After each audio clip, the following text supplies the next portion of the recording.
for another video by myself solely, and Eat today we're going to talk about the Ultramarines. So we did 2 unboxing videos of the Dark Imperium and also the new Shadow Spear box.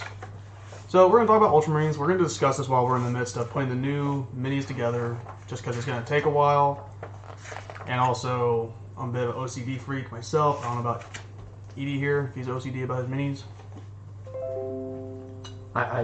My personal opinion, I got a bunch of backlog like everyone else does. Backlogs. Yeah. And the best way to get rid of backlog is to get rid of them. So we thought it'd be fun to talk about the army types we play with. Edie brought a lot of his armies with him. We're going to talk more about those later, but we're going to talk about the Ultramarines, the basic vanilla go-to starter, in my opinion, for anybody, because that's what most 2 army boxes recommend unless it's a certain campaign story. Yep. So we'll go ahead and start off first with Sarntellian, which is I'll go ahead and raise them up here so everyone can easily see them. Sarntellian, which is the here. Yeah, you hold them up. I don't know why I can read them off. He is the scout. He's the not chapter. He's the chapter commander for the 10th Scout Company of the Ultramarines. He is a single model. He has a Quintus bolt. A bolt, pistol, frag grenades, crack grenades, and you can only have one of them in this army. So he is a character model, means solo run, can't have more of him.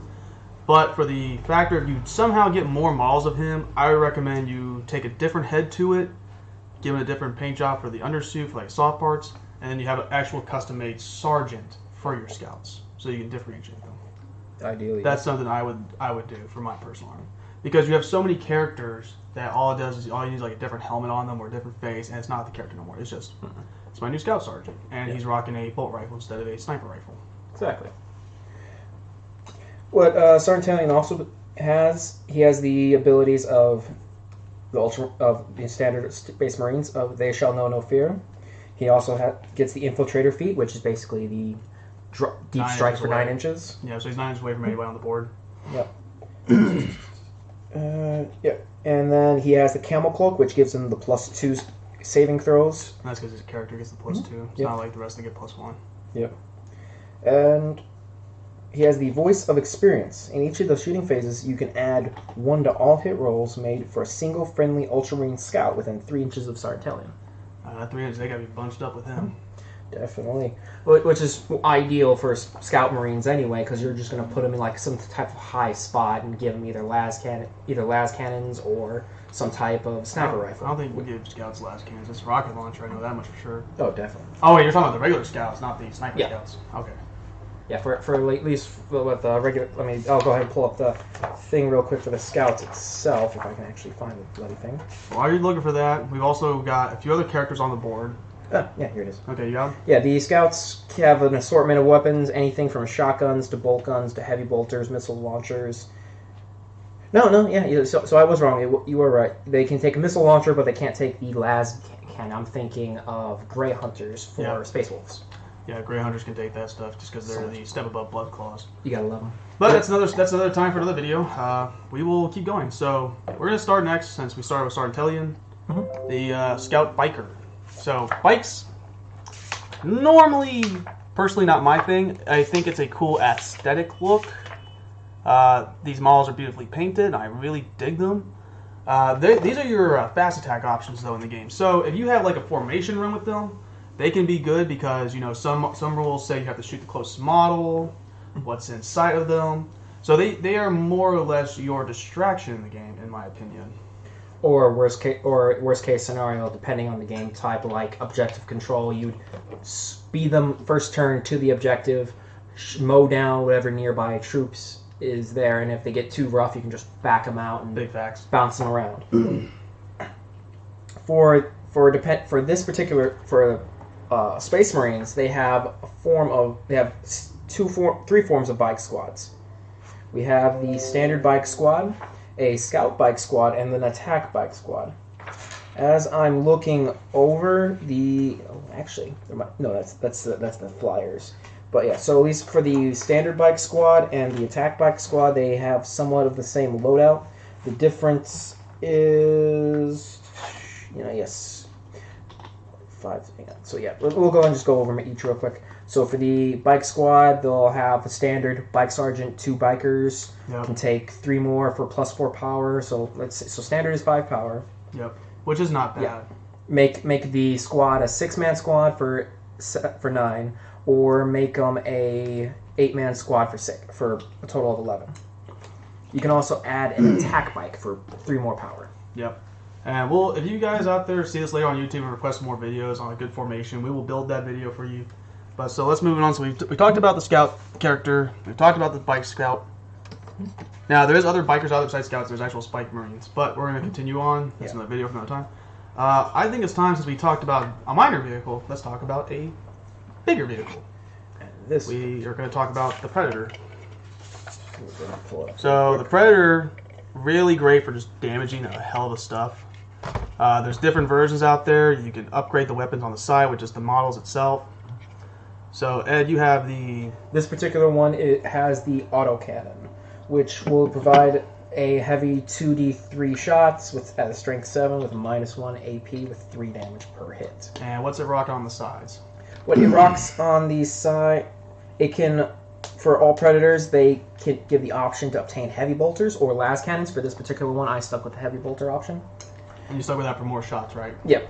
Okay. Because, especially for this, you're going to want to have main cannon do for the heavy shots, and then if you're spouting out infantry, you'd be able to stick with the heavy bolters at least. So a good formation for this is to run 2 of the same one of this, the other one having the las cannons on the sides, and maybe something that does a little more damage on the top. The reason for that, you could go in bow and destroy bigger vehicles. So if you're playing against, let's say, an Imperial Guard army that has a lot of tanks, boom, boom, boom, have more chance of destroying the other enemy's vehicles and also getting them to explode, which might kill more of their models. Definitely. Or there's some other options. Is you can give it a storm bolter. You can do twin las cannons, and the jet's going over us right now. Yeah, of course, figures.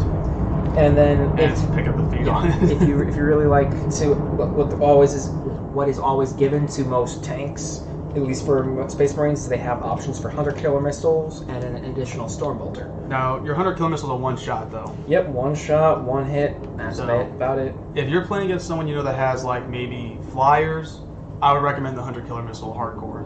Especially the way most flyers are, they'll have like some type of -1 if it doesn't have the keyword fly effect. Yeah. I would recommend that if you're going with some of the flyers, like an Eldar army perhaps, or a Tau army, or anything you feel like that might be a threat in the game. But with that said, the Predator has a special place in our heart. Yeah. You also have the Rhino, correct? Definitely, the Rhino. Let's not go into too much detail about the Rhino. Yes. So Rhino's transportation, the Predator is not though. Yeah. Fun thing about the Rhino itself, it just transports. Let me go ahead and just make sure. It's 10 Marines. Yeah, 10 Marines. 5 Terminators. 5 Terminators, and then depending on what kind of items it does, if you build Rhinos, you can also turn them into Razorbacks. Basically, just a bigger gun, but smaller squad of 6. Yeah, it holds 6 Marines, and I think it holds like 3 Termies. It can't take any type of jump pack, Terminator, Primus. Okay, so it can. All right. Yeah, so if you want more firepower, but more of an elite squad itself, you can take a Razorback. If you just want to drive it in, you can go for the Rhino itself, and actually they can't take any specialty units either. It's pretty cool because you can take a limited amount of them, but you can maybe make it a heavy squad, and then have the Razorback as like fire support for the Rhinos that are carrying the main troops. It comes down to just thinking tactically what you're going to do with your guys, because you just want to think it through, especially for big games out there for you guys who watch this and are still new but bought a lot of armies and are learning. So that's my tip to you. Another hilarious bit is during one of my 8th edition games, the Rhino specifically had the self-repair ability, and he fought against a Tau player that was part of our group, and he had sent so many damn shots into it, so much, his entire army is just wailing into this single Rhino, and it's gone down to lowest 3 health and then shot back up to 6. Yep. So, no matter how many times he tried, he just could not kill that thing. Yep. And then eventually just gave up the game. Yep, that's most players back in the day, not anymore. All right, so we're gonna save the big cannon here for later. Let's talk about the Apothecary. Apothecary is your combat medic, in my opinion. He's definitely going to be signified with his all-white armor, like all apothecaries have. They literally are a medical relief is what they are. They are your... Have you ever seen Hacksaw Ridge? It's Hacksaw Ridge medic, pretty much. Yeah. For those that like the lore aspect of it, every type of deployment of any kind of marine will have some form of apothecary because they're required to remove the gene seed either in the neck or more than likely in the chest of their fallen brethren. That way they can pass on their genes that are blended with their Primarchs onto the next generation to grow and become stronger. And we'll talk more about that in another video. But I love the Apothecary. I think it's necessary because you can take multiple of them. They're not a character. They are an elite choice. Yes, very. So how much do they cost? They are technically a character model, but you can take as many as you require. Yeah. For the... What was it? What was that question again? What's his power? For his power, he's just a standard 3 power. He's an elite choice, depending on how you want to use that. He has bolt, pistol, chainsword, frag, crack. Can't really change that itself.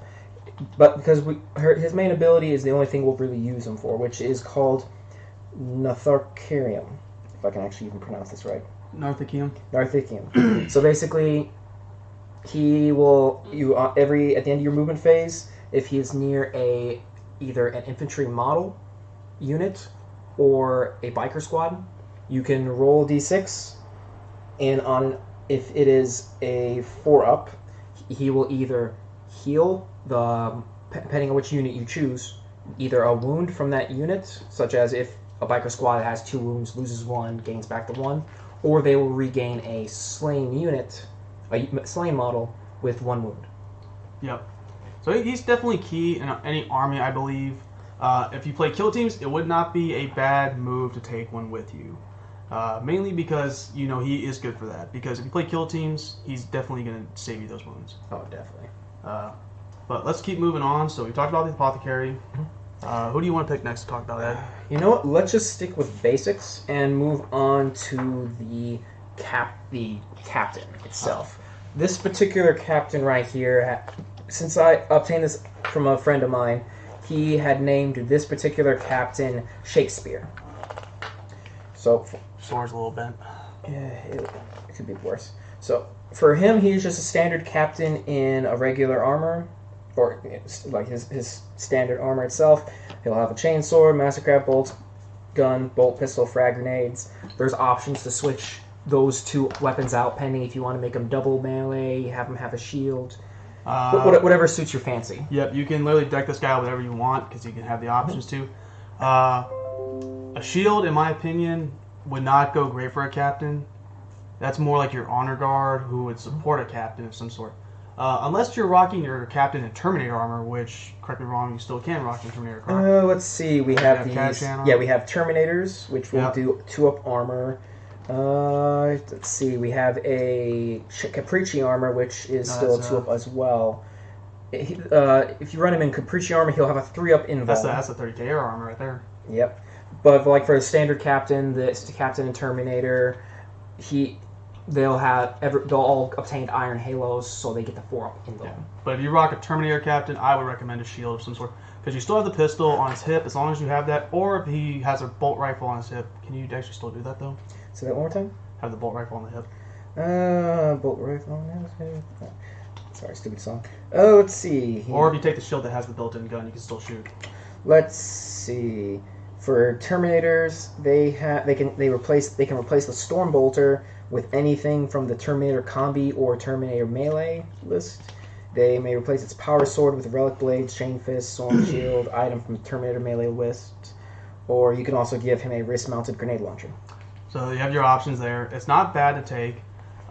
Again, for kill teams, if you take him as it, I would give him a shield, just so he has the more chance of saving wounds from you. You won't die out so easily. And it's just a really beautiful model to look at. I really enjoy it. Other than that, the captains are pretty generic. I mean, you can have multiple captains. They're not named characters, so you can have more than one captain to get command points. We will talk about command points in another video, though. We're just talking about Ultramarines right now. But, Answer, you said it was a what kind of bolter? Just a bolt rifle on the hip. There's no bolt rifle. Because they're literal weapons platforms. Their minimum weapon is a Stormbolter, and if they don't want it, they can take combi weapons, either the Flama, Melta, or the Plasma Variety. Alright, cool. Well, that answers the question for that part, so we're going to move on. Next, we're going to talk about our religious factor here. This is Uriel. He's a pretty nifty model. He's in Terminator armor. He's a chaplain. I definitely dig the paint job on this one very, very much. I'm trying to get my fat thumb out of the way there. Yeah. The guy, my friend that got this off a commission, the entire army itself, more besides Gilliman here, which we'll talk about later, but like the whole 10th company that we'll try showing all eventually. I will take this video, move it to YouTube, and then I will add in the guy's Instagram. That way, if you want some good paint job from him, such as what he's did for us, he'll try to get work you a good price. But for chaplains, they know no fear. They have the little phase of hate, where we can roll failed hit rolls in the fight phase, not on ones, just fight phase for any chapter units within 6 inches of this model. So this could be anything: dreadnoughts, Terminators, bikes, infantry. As long as it's nearby 6 inches, they'll re-roll fight. They'll re-roll fight misses. Would not recommend you take your bikes to a fight though. Just my personal recommendation. I mean, it's been a while since Hammer of Wrath rule's been gone, but orcs, what can you do? Then he also has the spiritual leader ability. Any friendly chapter unit within 6 inches of him takes the chaplain's leadership, which is a 9, as their own. Annoyingly enough, all Space Marines of any kind, unless you wipe the squad to the last model, there's little to no chance of you failing a leadership, which is kind of annoying-ish. But like I said, let's see if I can find the models. Yeah, so for any type of standard squad, minimum is 7. And because we have the option to choose what model we want to get rid of due to the new rule for 8th edition, you can just stick with your sergeant. So leadership 8, you lose 3 models. You got 2 guys left. If you roll a 6, you maybe lose 1 and still have a guy left over. Yeah, if you want to roll low, definitely for sure. Yeah. All right, so we're gonna move on. So we talked about, and by the way, folks, there is Primaris chaplains out there, and we will discuss that more so. But we're gonna continue on. So next up is the big cannon and the marine that goes with it.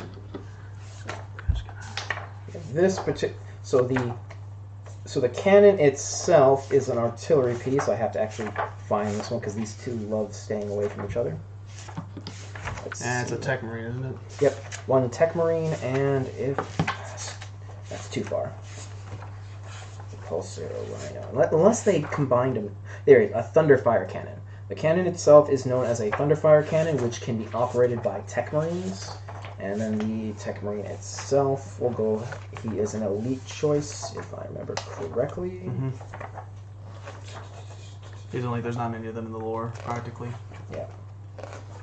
It's best to keep your tech marine with your cannon at all times. I would not recommend they run up with a squad. That would just be bad business in the end. Dreadnoughts, venerable dreadnoughts. No, I skipped it. He actually might be in the. Yeah, he's an HQ choice. Oh, he's an HQ choice. Interesting. All right, yeah. So we'll start off with the tech marine itself.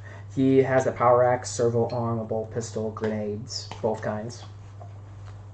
It's definitely even more than just the servo arm. I'll tell you that much. He can take the bolt pistol. He may replace the bolt pistol with a bolt gun or anything from the pistols or combi weapon list. Which I think he has a. Ooh, here we are. He may replace his power axe with an item from the melee list.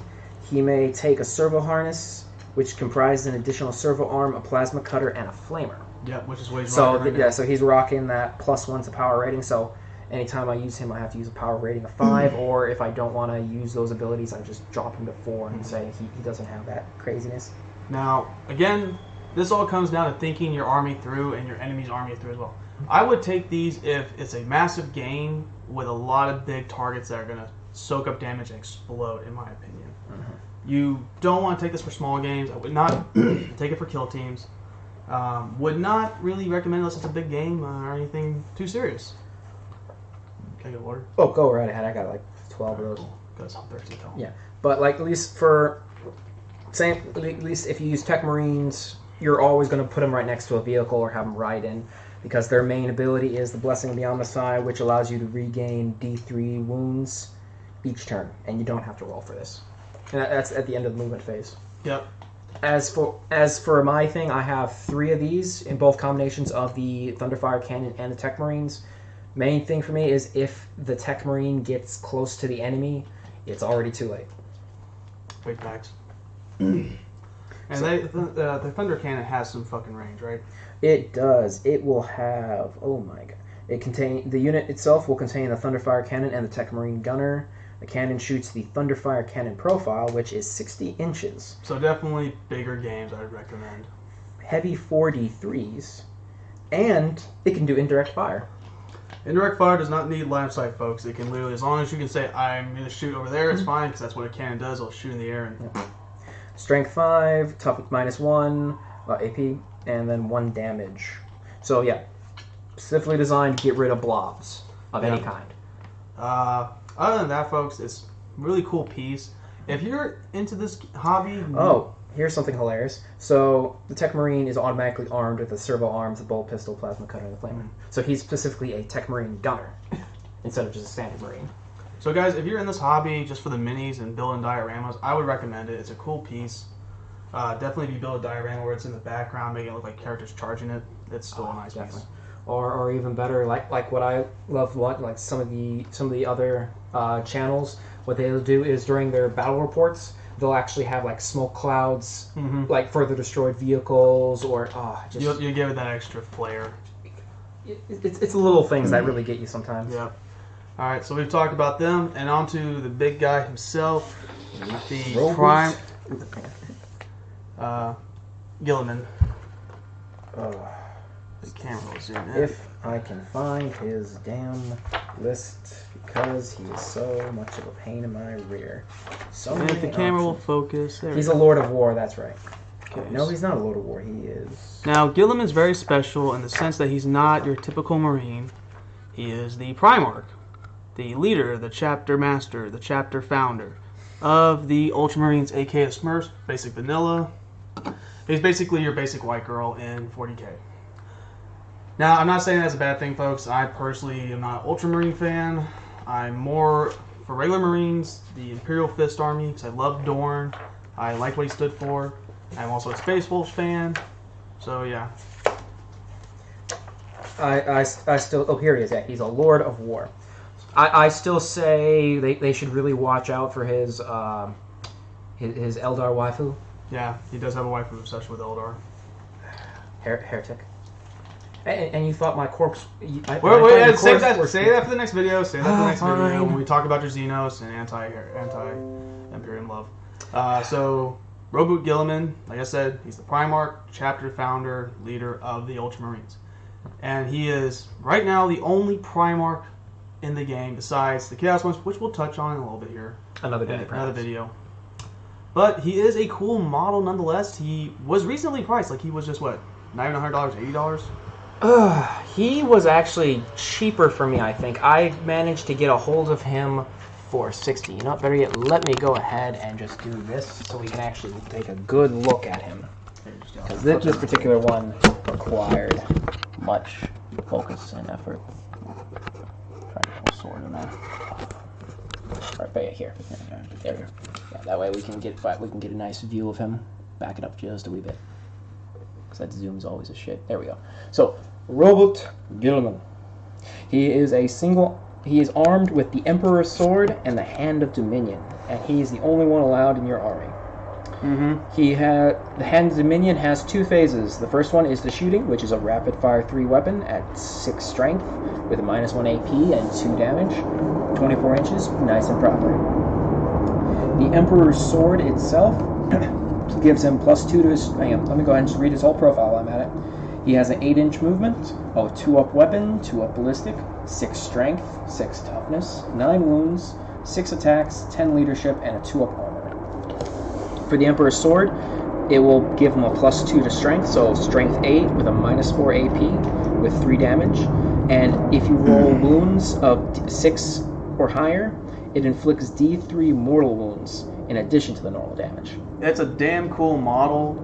I definitely will say I like the fact that he comes with actual base material because he's got like a dead Chaos Space Marine right there. It's pretty. Other than that, he's just a cool model to have. If you're looking for just a collector piece, I recommend it because they are talking about coming out with more Primarchs down the road, and we'll get discussing on that video later. Definitely.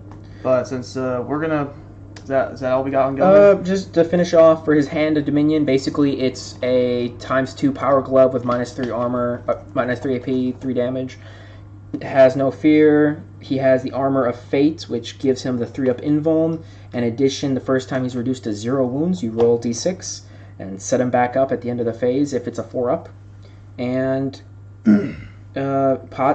basically put him in the same position, if not at least no more, a little bit more than 1 inch away from any enemy, with D6 wounds remaining. Yep. So, what was the older? It was the Immortal Hero, if I remember correctly, in the 7th edition, where if this model was slain, you can bring it back if it wasn't insta-killed. Big facts. Mm-hmm. All right. He is also an author of the Codex, which gives you 3 additional command points if he's your warlord. He has the Master of Battle ability, which means you can add 1 to your advance and charge for Imperium units. That's not just Marines, it's all units with the Imperium keyword. You can rock him with Imperial Guard if you want to get some extra buffs. You can rock him with other armies.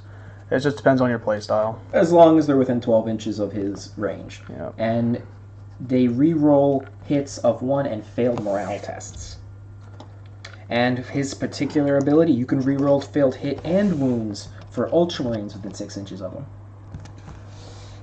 Try to get that zoom in. There we go. Yeah, here. Better yet, let me just go ahead and go to the camera because this would be a lot easier just trying to set up the stupid zoom properties. So remember, folks, Gilliman was not painted by Edie's friend. It was himself. But these guys I'm showing you right now, with the captain and the chaplain, were commission painted. So we're just going to give you a quick zoom up because we're hitting our 30-minute mark almost. Mm-hmm. We're trying to keep these videos to 30 minutes and 30 minutes. So I enjoy the paint job on these models a hell of a lot. Plus, it gives me an idea of what to strive for in painting. It's always a good reference. YouTube's a good source if you want to learn to paint.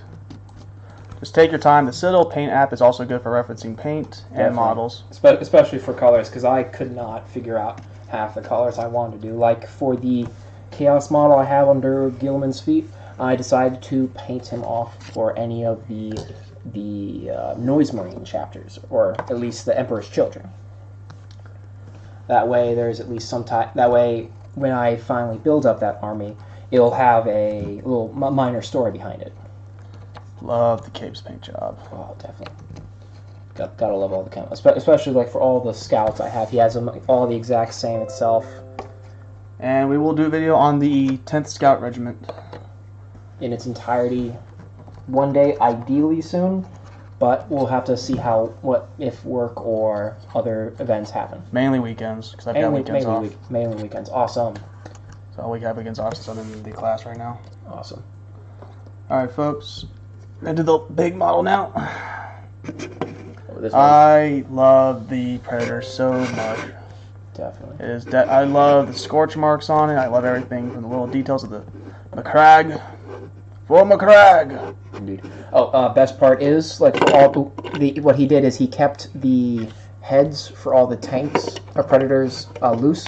That way, if I wanted to switch them out, I can easily just rotate between the heads. Rhino, Razorback. Oh, definitely. It's time consuming, guys, but it's a fun hobby. I recommend you guys give it a shot or try someday.